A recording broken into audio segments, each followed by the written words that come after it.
First of all, our congratulations and our thanks to the Prime Minister and to the Finance Minister of this country.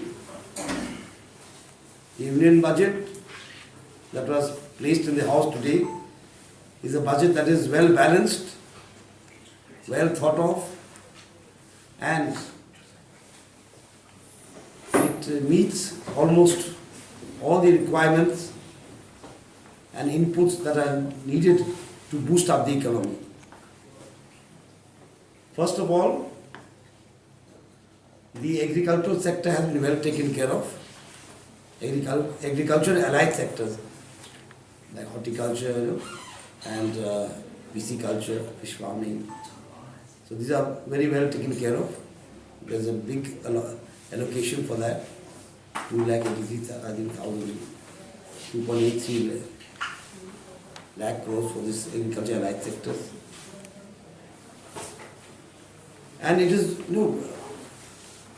what to say, well thought of, because agriculture sector allocation we have given, nothing else has been said. It is not that way. The Honorable Finance Minister has given 16 points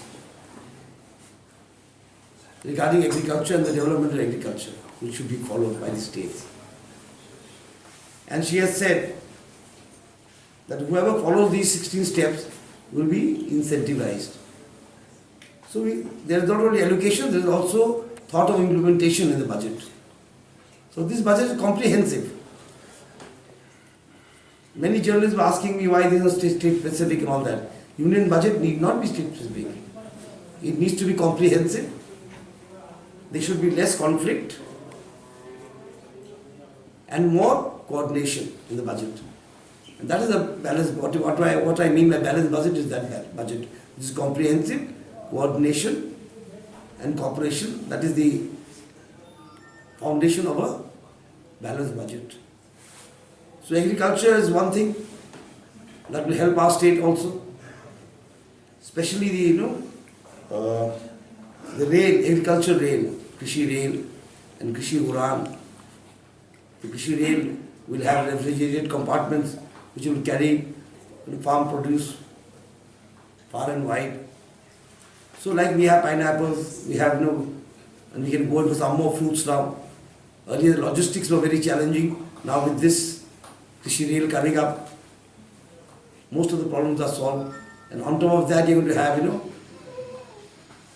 this Krishi Uran is going to be operated by Ministry of Civil Aviation. With that also fruit and flowers, floriculture will boom in this northeast. Our orchids,